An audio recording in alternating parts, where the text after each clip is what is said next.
And of course, it is lovely to be seen. Isn't it just for week 5, Children's Week? So straight into then the pattern challenge. A unisex romper, they said right from the beginning, elasticated waist and legs and snaps. Yep. Pretty straightforward. It's pretty straightforward unless you have to actually do it, because you've got gathering, you've got poppers to deal with, you've got material being a pain in the bum, and you've got it all on a tiny, tiny scale. I've used snaps before. Sometimes I get confused and I need to be refreshed, but hopefully you can get the hang of them. But as we clearly saw, snaps clearly are an issue. But yes, but again, the thing is, the snaps were the very last thing to put on, so it was inevitable it was going to go wrong, because everyone was working right up to the last 2 minutes when they suddenly had to put on 3 snaps without knowing how they were going to do it. Yes, whether you're using the big gun thing or whether you're using those little sort of snappy ones, awkward. But anyway, let's go in. Let's talk about the 8, because there's now 8, 4 boys and 4 girls. Let's just go through them one by one now. We've got small numbers and their fabrics. So Andrew. Right. And the blue fishes. Yes. Well, I thought that was all right. I mean, they said, oh, white isn't a good idea. Yeah, but it wasn't a pure white one, was it? It was white and blue. I don't see what the problem was with that. No. If it's washable and it's whatever, I thought it was fine. He obviously fell down with his snappers, his poppers. His came off, didn't it? I think so. She was playing around with it at the bottom. I think they both were, weren't they? They wanted to try and test them. They knew that the pops were going to cause issues, but it seemed to be well done. There was something about his the tunnel that was maybe a bit. Oh yes, yeah. Where the elastic went, he didn't quite do that properly. The other thing I thought with this challenge, though, is unlike the last few weeks, there wasn't much that went wrong. I mean, they all had a bit of a problem with the poppers, but actually they all sewed a fairly good romper suit. There wasn't, to me, there was nothing wrong. There wasn't really any bad fabric choices, although Adam's was a bit thick, which is why his poppers didn't come through. But, in terms of what was asked of them, when you consider the last couple of weeks, there's usually been one person that gets it right and everyone else has been horrifically wrong. This... in some respects, was a bit boring because they all managed to cope with it. It seemed that the skills being used were ones that they had come across already in the last 4 weeks anyway, like the gathers, for example. Okay. I was going to say the main challenge this week was the scale. So size. Because they'd use that channel on the paper bag shorts. They'd use gathering, on the other bit. It was the scale of it, and generally they did okay. So let's move on to Adam then. What do you think about his choice of using 3 different types of fabric rather than an all-in-one? The only issue I took with that is that you don't do it in a competition when you've got a limited amount of time. I think it looked all right, and I think, had he had another hour, 2 hours where he could have got it perfect, he would have been absolutely fine. I just don't know whether you want to give yourself that much work to do. I think we talk about this almost every week. Why make life difficult for yourself? Yeah. So, and especially because he'd had to change his thread, he has to do all that. And I wasn't entirely sure. I liked the combination, but I'm not sure the white panel was the best idea, because you talk about this when it's quilting as well, because the dark fabric showing through the light fabric isn't necessarily a good thing. It was too thin, and by contrast, he used effectively a denim almost on the bottom. And so I think, he created more work for himself as well with the weights of the fabric, let alone the fact that the white seemed to be quite sheer. Yeah, if you go to experiment like that, save it for the made to measure. I mean, that was very brave to choose 3 different colour fabrics, wasn't it? For sure. Damien. And that sort of nice blue, colourful. Was all right. Yeah. Was it him that he also had issues with the channel at the back and things as well, I believe? Well, he didn't read the instructions again, did he? I mean, it's getting a bit of a broken record, to be honest. We watched that bit. Did he just chose not to because he wanted to do it his way? Was that right? From what I gathered, I don't know how much of it was him not reading it or him going, I think I can do it better. That's Either what way, that's when you put yourself in trouble. Yeah, absolutely. And it could have been, they could have been two separate occasions. We don't know how it's edited together, but definitely it was him being like, I like to do it like this way, so I'm going to do it this way. And then when they were talking to him about the pattern, he's like, well, I read it more than the last time. I normally do. Yeah. I wonder. Well, thanks. I wonder how that's going down with the general public audience. Whether people are liking that that brashness to go off piste, or whether they're finding that annoying. I think based on the comments, some people absolutely. I think he's like a Marmite. You absolutely love it, or you kind of are just. For me, I'm like, oh, whatever tickles your fancy. I'm kind of. I'd prefer if you actually, for once, read the pattern and followed it, just so we could see what you're actually capable of doing. Rather than maybe he is reading the pattern and he's making mistakes, and then he's using that as an excuse or something. I don't know. It's just, for me, it's getting a wee bit old. It's getting a bit tiresome, and also the whole point of the pattern challenge is they're all supposed to look exactly the same. Yes. So if you're going to start saying, well, I did it because I think I know better, well, then I'm sorry, mate. If you have to pack your sewing machine up, that's your own fault. Yeah, absolutely. Yeah, I think in my mind, I like him, and I've always liked him. But if he's to get further in the competition, he might have to focus a bit more if he's to be successful. Yeah. Raf, I felt he was a bit quiet this episode. He didn't seem to get much of the edit suite floor. Well, he was on the floor more than in the edit. But what did you think in general? I thought it was all right. I thought that he was going to struggle with the size of the pattern. Both him and Farry had chosen those kind of African prints, and they were very big, and they managed to pull it off. But for a child's romper suit, I probably would have gone for something that had a smaller pattern on that you didn't really have to worry too much about. Yeah, because the bigger the pattern, the more obvious the stain almost. Yeah. But I quite liked Raf's material. I like both the materials, but I liked Raf's the circular. He kind of gets away with it a bit more because it's slightly more busy. Yeah.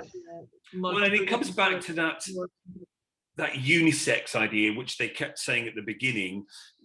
It could have been, you couldn't put it into a stereotype, could you, Raf's fabric? Well, no, but a romper suit is a romper suit, isn't it? It should be something that's thrown on and, then thrown in the wash afterwards. Yeah. And I think his was I do think his was unisex, so I don't think it was. Yeah, that's what I mean. Because of that. I think, there wasn't some of them, sometimes you can get a colour and it can lead you a certain way, can't it? Adina. She was all right, just apart from the gap at the front. Yeah, the fabric was nice. I like the jungle leaves, the blue jungle leaves. Yeah, she managed to rescue that because she definitely went a bit awry with hers, though, didn't she? Because she did the bib inside out or the wrong way around, and then she had to fix it, so she had to undo it, reattach it. And that's why she had the weird gapping, I think. That's what meant to miss with bits. Didn't she, at one point, she'd measured it in inches and not centimetres? That was that was the elastic. Yeah. I'm sure I've heard people say that before. But so. Okay, now we're into the two girls. Rebecca with her dinosaur print. Yeah, it was fine. It was lovely, wasn't it? There was some skill there to place that dinosaur right in the middle. I think. Well, did you not get a bit overlooked? Skill is a hard word to use there. You just put the paper piece over the bit you wanted on the front. Yeah, but you didn't match anything else. You just made sure that there was a dinosaur on that front panel. It's like a pattern version of fussy cutting. Not skill. Oh, come didn't on. Weave the fabric herself and make sure that the dinosaur was on there. It'd be different if there was a pocket or something on there and she had to do something with it. You've got to put it in the right place, though, haven't you? Well, unless she's blind, it wasn't going to be difficult, was it? Jesus, I can do that. So yeah, but compared to people who didn't have to place it, it's still another skill. So look at Serena's. Yes, it was like not much in between them. No, but Serena's was a tiny little yellowy floral pattern. She didn't have to put something in the middle. No, but if you're then judging it, surely then maybe that's an extra thing in Rebecca's favour. What, that she managed to put a piece of paper over a dinosaur and cut it out? We'll see what other... sorry. No. We'll see what other people think, but and then it leaves with Fari then, with the her police, with again the African print, but she placed it nicely in the middle too, didn't she? Yeah, she centered that definitely. It's not a skill. It's just literally putting the pattern pieces on. I can kind of understand what Stuart's saying, whereas basically it's centered, so it's even after your hem, you know, you've done your seam, etc. It is centered. So yes, rather than being set on one side. But equally, she was.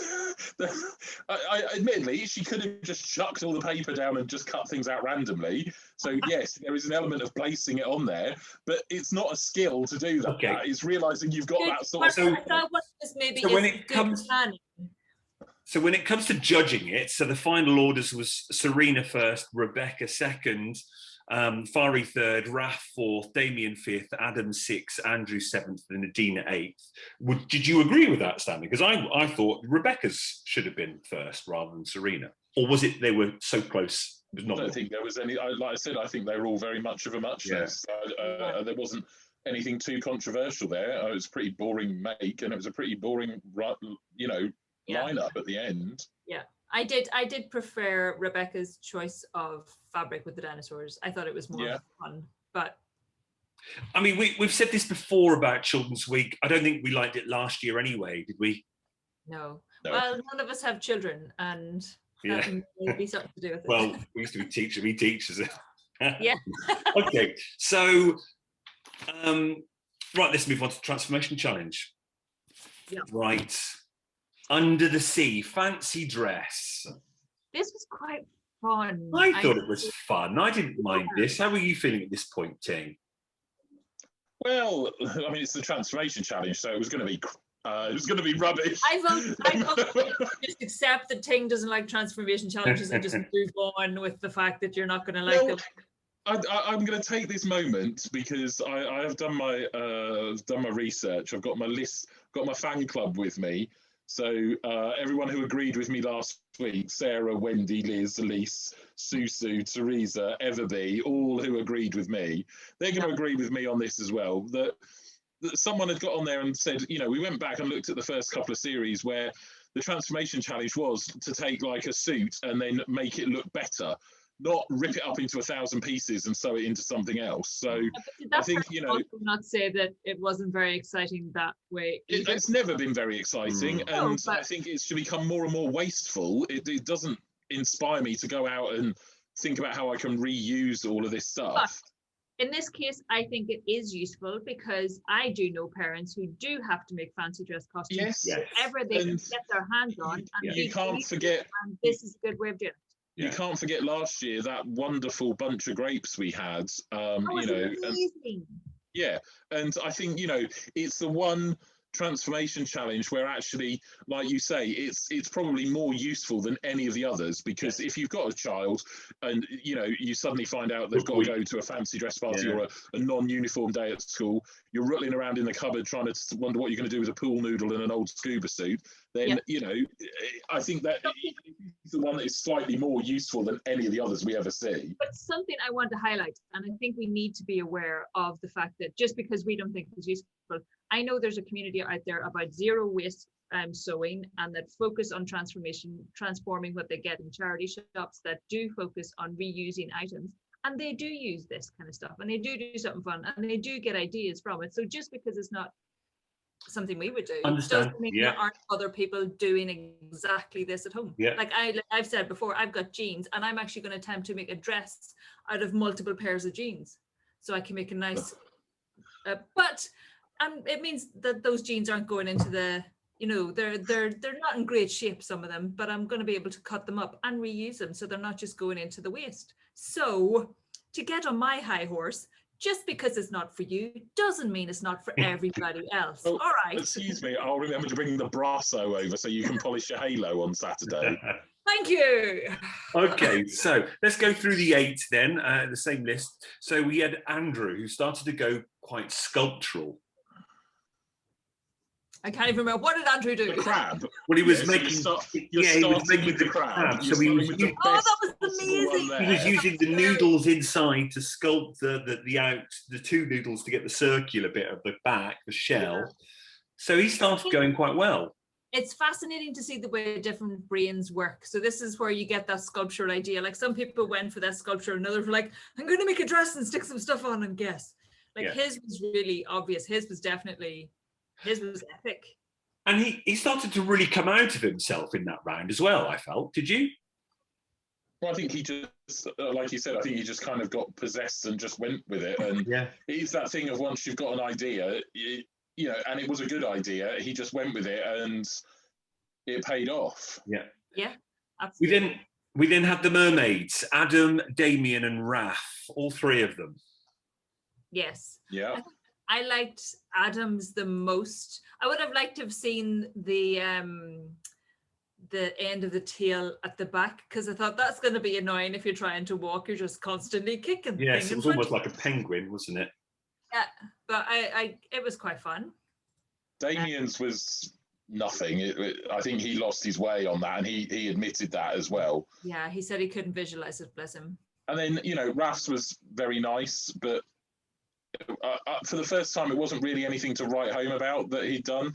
But he's probably suffering the same problem we would have of not ever having to do anything for children and suddenly thinking about how to do a fancy dress. But then why choose a character under the sea that involves so much creativity and colour and imagination? That why not then just make, you know, like a lobster or a crab? A lobster? Yeah. A lobster? You just seen how much work went into the crab. I'm sorry, I'd rather sew a tube skirt together with a bit of tulle on the bottom and call it a mermaid than sculpt a lobster out of floats. Well, at least he went. The good thing with Raph, he did actually add his mermaid shell. So it was a bit like the seashell. It was a bit like Ariel, wasn't it? Look at this stuff. Yes, that's what I immediately thought it was Ariel, because if you say Under the Sea, I start singing the song from the Little Mermaid. Yeah. So well, I said lobster. That's probably what happened to him. And he was like under the, and he's like, oh, I could just do Ariel, it'll be fine. I'm surprised there weren't more octopuses actually. So let's go on to the octopus, Rebecca. Because it was a nightmare to make an octopus. To have to stuff 8 legs, again, ridiculous. Why stuff them? Just let the noodles hang. That's a leg. But then it would, I mean, they already mistook it for a potential jellyfish if it just hung there. Yeah. Well, it would just hung there if that was me doing. Well, it would if you didn't stuff it. If you didn't attach it the right way, it would have been you would have had an arm up, you know, it would have been a bit of a... Well, no, it was sort of, they would have hung down like that, wouldn't they? Lots of upside down, like U shapes. If the noodles were bent enough, Yeah. Well, they had the craft accessories which they could use and other sewing aids. Adina, with her, I don't know what it was. Well, she said fish. It's supposed to be a shark, wasn't it? I don't know. Oh no, that was. She said fish. Yeah. It was Farry who did the shark. Yeah. Yeah. Adina's was, as Esme rightly pointed out, it was a dress. Yeah, it didn't really do anything, did it? No. I like the general, like the overlay that had potential, but there was no shape to it. Yeah. And then Serena, who clearly the jellyfish was just developing, and when she put all the craft accessories all over it, the trim, it just looked like a jellyfish, didn't it? It was also epic. I really appreciated hers. I would wear that as an adult. I'd be quite happy if we're doing an undersea theme. I'd be going as a big jellyfish. It was great. So between Andrew and Serena, they gave it to Andrew. Andrew first, Serena second, Rebecca third, Adam fourth, Raph fifth, Adina sixth, Fari seventh, Damien eighth. We know Damien was rock bottom and Fari with the shark, but Andrew and Serena, much in it? Not really, no. They were both very sculptural. Yeah. I think Andrew definitely, I think he deserved that because that was awesome. Serena's was also awesome, but his looked like it required a wee bit more effort to get the shape to be, I don't know. But so we then go into the little the sequence that we had last season that we would often call Joe's curse, because he would say a name and it was basically them that went out. So I was quite interested in watching this sequence because at this point I couldn't quite work out who was in trouble. And who was there. I mean, Adina certainly stood out. She was last in the pattern challenge and then 6 out of 8 for the transformation challenge. Did you have any ideas who you felt might be in trouble? I thought Adina was in trouble, yes. I thought it was her. And they said someone else, and I can't remember who it was. Well, they said pretty much all of them because they said that Serena and Rebecca were pretty much safe, and they said that Adina and somebody else were kind of in trouble. But in fact, anyone could be. I think they said Damien. The other person was.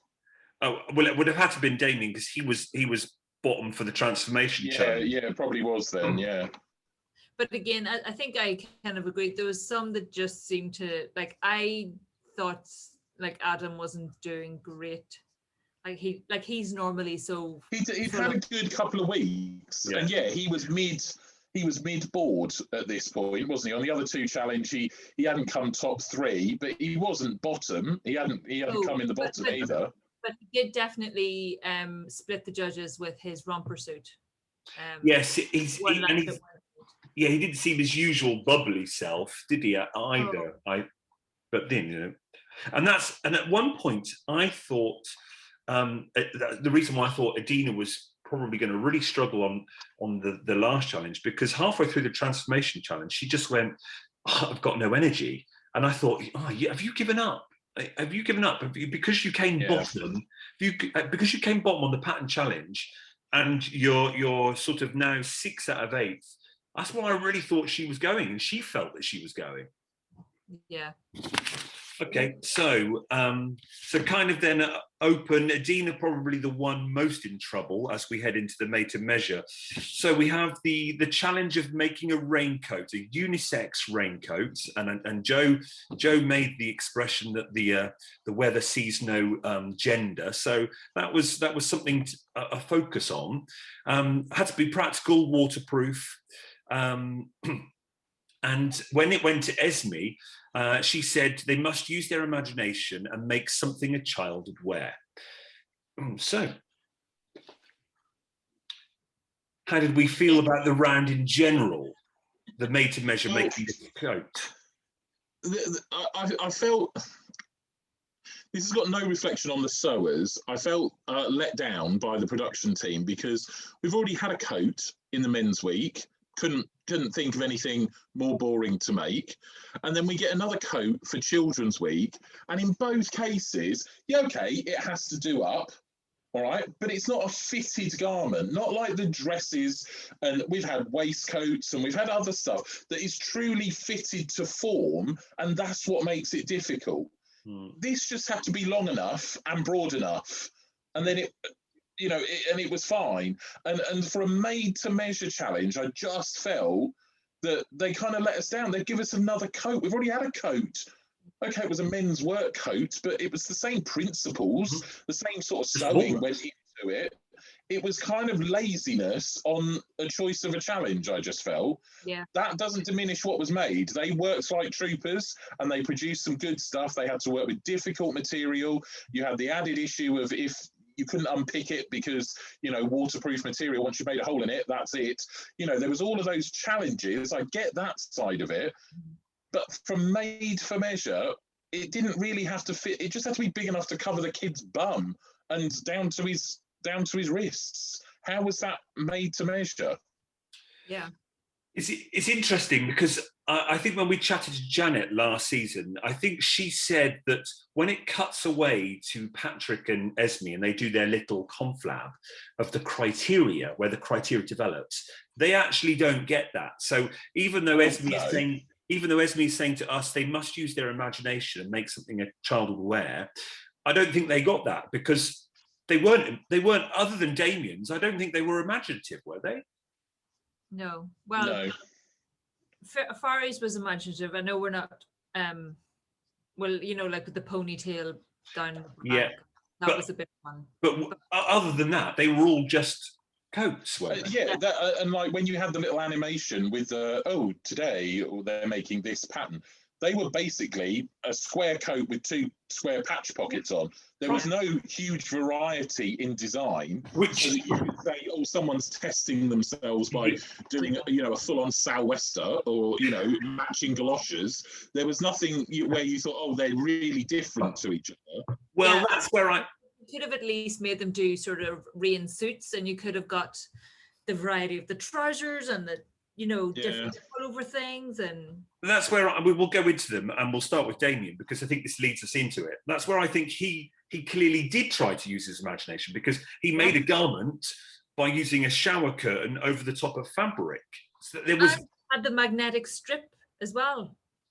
It's like, what? Is that not being imaginative? I mean, it may have been rubbish, or not as good fabric, but it wasn't that clever. Rubbish. I know I like clever. It was clever until your child is flacking their coat open in the wind because the magnet won't keep it together. But as Esme says right at the beginning, it's just use their imagination. It's not actually supposed to work. I don't think, is it? Wow. Was that not original? I thought that was so clever. Yeah. I definitely think his was fun, and it came out the way he envisioned as well, because he was like, I want that sort of tonal effect from underneath the cover, and you can see it shimmer. I don't know if I agreed with it being purple, but he got the effect he wanted. Yeah, absolutely. Someone who was trying blue, so the fish were kind of sat on a bluey. But it worked. It was fun. Someone who tried to do a little bit of imagination, so I can't, we can't sort of tar them all with the same brush, was Adina. She tried that same effect like Catherine was trying to do last week with the lace over the top. So she tried this plastic over the top to show through, but it was almost too opaque again, wasn't it? It was too opaque for that. You could see the colour blocks, but you couldn't distinguish what was going on. But again, as you said, it showed imagination, because we were talking about that. It's like her coat wasn't going to be waterproof with just that fabric. So therefore, she made sure it was waterproof by adding the plastic, and at least the other fabric lined her coat as well. So that was something maybe. So they're the two that perhaps I felt were going for it. What about then Andrew with the reversible?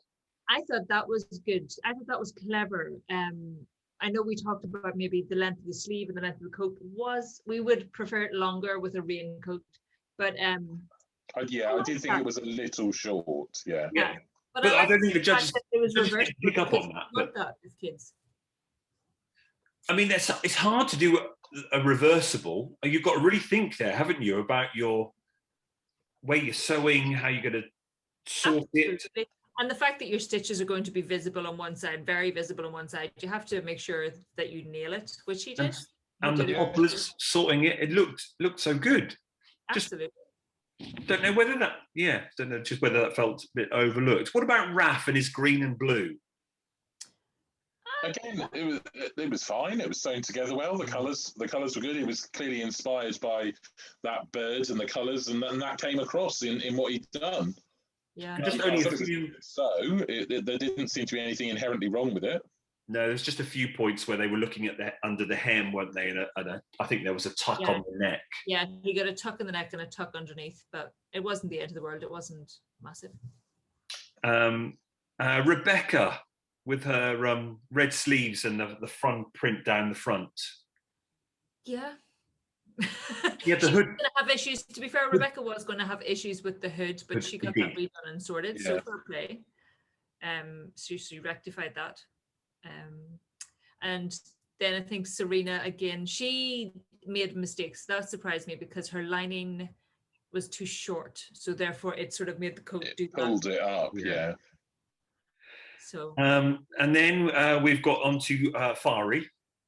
Now, we talked about her last week. She's won Garment of the Week twice. She's made this garment before, so she's really thought, by luck, that is only by luck, isn't it, that she's made it before, made it for her two daughters. But it was simple again, wasn't it? There wasn't extra pockets or anything. It was really simple to do. So she she got the right, strategy there. Yeah, and she went and she added the ponytail, which Yes. we talked about this. We're not entirely sure if that would be gender neutral or not. Whether it'd be unisex or not. I think you'd struggle for a boy to say that he would really want that with that on the back. I think the fabric was good. I think the rainbows and unicorns on that dark navy was a really nice fabric, and quite honestly, I'd easily make myself one of those. But I don't know if you're in a shop and it was like, oh, what would you want? I don't think a boy would naturally pick that with a ponytail on the back. And then that became my bone of contention with this make, because everyone else had gone for fairly gender neutral fabric, or like the reversible jacket, one side was red, one side was blue, and stuff like that, and kept it that way. And I felt that Farry had made a girl's jacket. Yeah.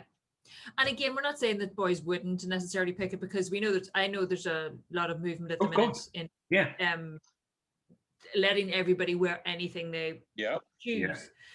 But but it's that stereotype, isn't it? Would it just by naturally, just because of those stereotypes, it doesn't really fit in that unisex category as such, does it? Does it head over more? It sort of leans, maybe if it was different colors, maybe if it was just a tail rather than. I think she tried to do that. It was sort of blue and pink, so it was merging both colours. Yeah. I don't think it needed the tail. I think the fabric was fine. I wouldn't have questioned it being unisex with the rainbows and unicorns if it had just been that jacket, navy blue with that pattern on. I wouldn't have questioned it at all. I felt that the ponytail took it one step in one direction. Let's go back to the brief. If they had got that as the brief early in their days, when they get the briefs and they have to submit them, so they had that there, use their imagination and make something a child would wear. Is that Farry ticking that box of using her imagination by adding this ponytail? Well, it depends what the brief was. If the brief was to make a unisex jacket, well, it comes back to the whole production side of it, doesn't it? And it also comes back to what Esme and Patrick have decided is a unisex jacket. So again, they could be more liberal-minded, working in the world of fashion and dealing with everything that's changing in London and in various surrounding cities, the likes of Brighton, etc., and their influences. They could say, okay, I would actually count that as unisex. So and let's move on to Adam, because we just had to feel for him this round, didn't we? It's so sad, because his coat actually would have been different. It had the nice pleat in the back and it had the cover back at the top. His would have been lush if he'd got it finished. And lovely fabric. Yeah, really lovely. Origami boats and the whistles, and it was just, that was, imagination in itself.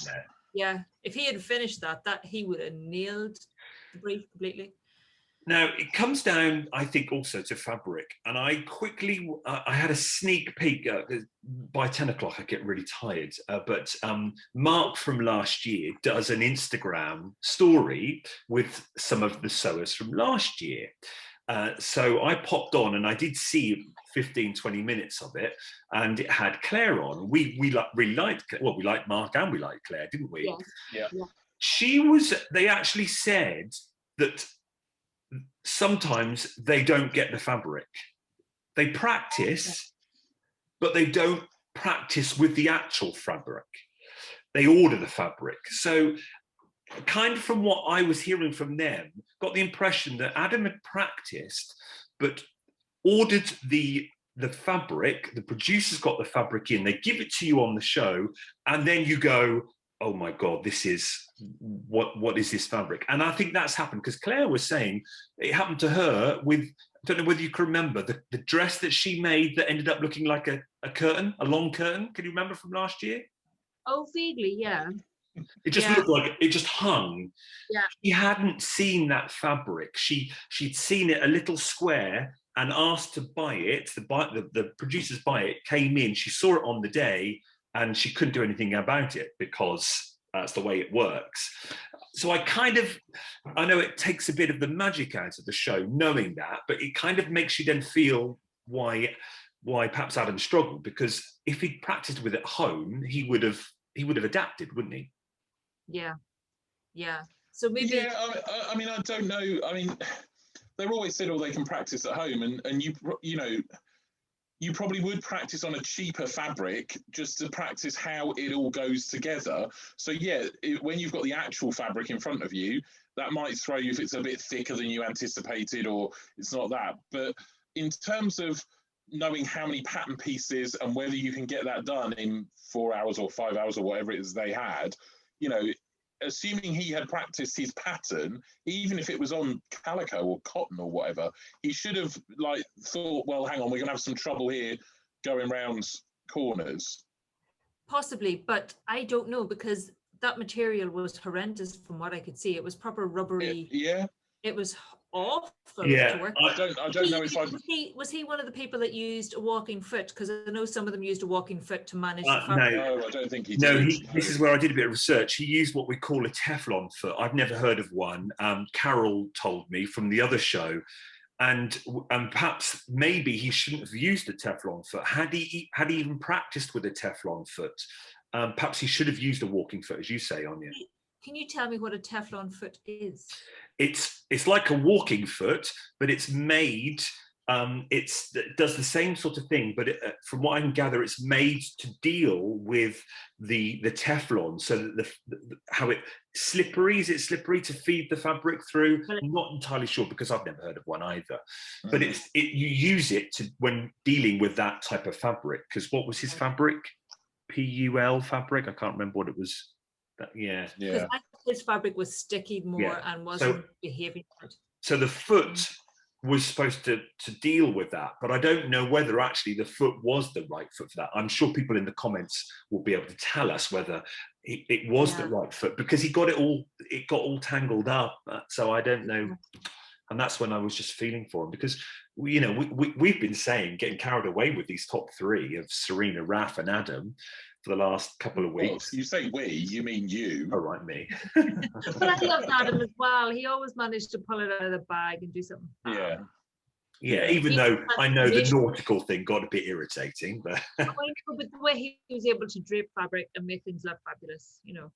But we felt for him, absolutely felt for him. So we kind of knew that he was, you know, now in the danger zone, because he was fourth on round the transformation, and then sixth, so 2 from bottom in the pattern challenge. And we've seen how it's happened before. If you mess up the pattern challenge, sometimes you can go from being top right down to being booted out. Yeah, I think we kind of guessed, basically watching him at the end. It was like, oh, as soon as his person walked down the catwalk, I'm like, oh, Adam, you're going home, pet. So, well, it was that or Adina. So how were you feeling before the judges said? What were you going for, Anya? Well, before we got to the final challenge, I thought it was Adina that was going home. Then after seeing her coat, I was like, oh no, you've nailed that. So you're staying, because they even mentioned her hood and they mentioned how well it looked. I thought, oh, you've saved yourself. But when I seen Adam, that was it. Okay. Good night, sunshine. Ting, what did you think? Well, you see, now this is the problem, is that the person going home is always announced after who's just won. So after the announcement of who won, I was too distracted to then suddenly realise that Adam had then gone home.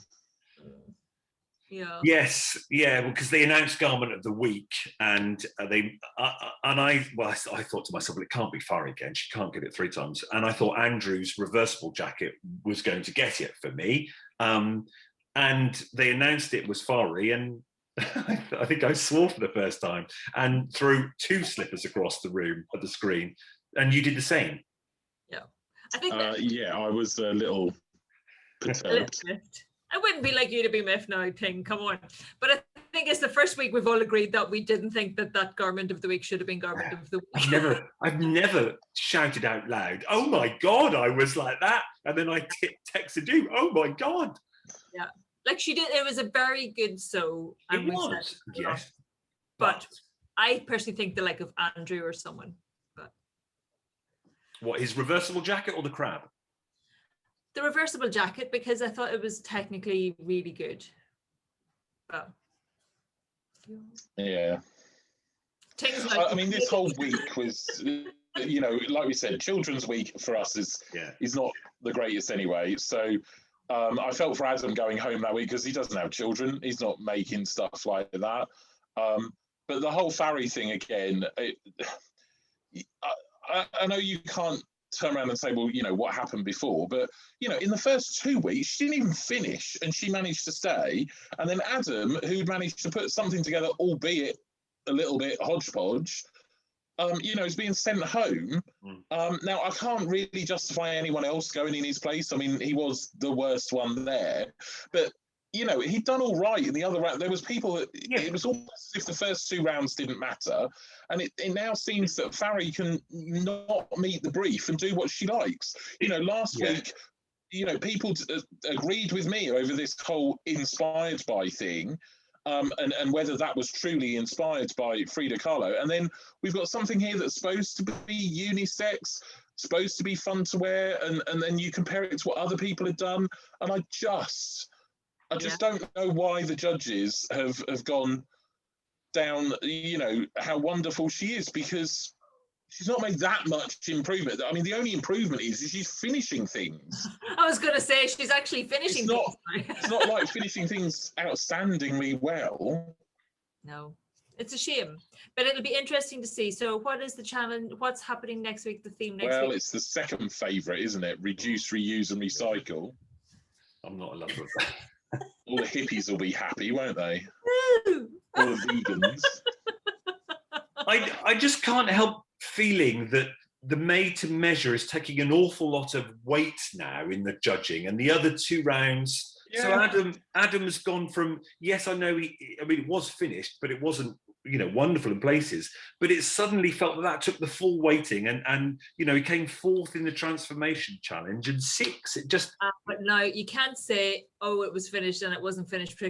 It was a disaster on legs, Stuart. Yeah, but you've still got to take in the other 2 rounds, though, haven't you? Yes, but and the the weighting.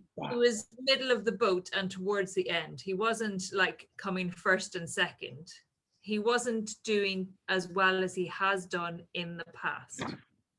I have to say, like, and his coat, yeah, okay, it takes a fair bit of weight, but his coat, God love him, it was a walking disaster. There was no coming back from that. It wasn't. I mean, there were parts of it that were good. It was parts of it. He had trouble with the collar. He'd rushed the buttons so they didn't sit properly or poppers so they didn't sit properly on the front. Okay. But it wasn't like it was falling apart. No, it was. It was completely on the wonk. And for me, the saving grace was that lovely pleat at the back at the top. That was lovely. That was about, and the whistles. Well, it's going to be very interesting to see everyone's comments on what they think of Garment of the Week. I was going to say it should be noted as well. Back to Adam. His was, God love him, walking disaster. Compared to the rest, everybody else finished theirs pristinely by comparison to Adam. So it was a massive. Yeah. All right, Adam hater. Yeah. Yeah. I love Adam. I wanted him to not mess up. But the thing is next week we've got this reduce, reuse, and recycle, and there's that rumor, isn't it, that the best garment ever was made in this episode on the sewing bee. So yeah, that's just building it up for a great disappointment next week as well. Isn't it? No, it wouldn't be like you to be disappointed, Ting. Turn a Tesco bag for life into something. I'm going to send Ting some chocolates to cheer him up just before we record. It'll be fine. Well, we're halfway through the season now. Then let's finish off with, because I haven't asked this question since the beginning, who your final 3 are going to be. You asked it every week. I haven't at all. Yes, you do. Who's your favourite? Oh yeah, that's your favourite. But we're talking about the final now because we're halfway through. You can't pick the final 3. You've just proven that. Adam was doing absolutely fine until this week. Yeah. One day is all it's going to take. Who is your current favourite sewer out of the remainder? How about that question that's different? Raf. Yeah, I like Raf. I also do like Serena. I know she can be, some of her sewing is boring because it's very well done and it's not, but I think, yeah, I quite like it. It's nicely done, but I do like Raf's style. He is a nice flair. Yeah. Yeah. It will be interesting to see how much further Damien goes. Yeah. I'm hungry. Ting's on this side for me, so I'm Oh, those last 5 minutes were, yeah. Well, we'll look forward to reading everyone's comments about the garment of the week and what people think about the judges and, as you say, the production idea of putting some more effort into coming up with the challenges and the makes. Yeah. There's another season. They're looking for sewers next year already. So they'll get your application in then. You've already made your T-shirt and your hat. What are you making this week? Oh yeah, you haven't shown everybody your hat. It's not finished yet, so that's why I won't be applying, because I can't do anything in 4 hours. I hope we get Ting on there, and you can change it from the inside out, Ting. But what I will be doing is I will be, like last season, they've released the baby romper pattern on the Great British Sewing Bee website, so you can download it. It's a free pattern. What I think I will try and do is the romper suit in the challenge time and see how far I get. So that won't be finished then. Oh God, no, because it proves how hard it is, those 4 hours. But as always, let's hope you can put the skill of putting your pattern pieces down onto a piece of fabric works out for you. Make sure you center that particular pattern. such a highly prized skill. Hopefully the producers can put a bit more work into thinking of different transformation challenges and patterns. I was going to say you could get Ting to be your producer for your pattern, your pattern challenge. You can have him in the background cutting it all together. Look forward to reading all your comments. Let us know what you think of Garment of the Week. Let us know what you think about the whole judging and the rounds, and we'll look forward to reading those, won't we? Yes. Yeah. Don't worry, Ting. Your fan club will save you. It'll be okay. Until next week. They were my fan club, not yours. Nobody can spell my name, okay? Until next week for Reduce, Reuse and Recycle Week. We'll see you later. Bye, everyone. Bye.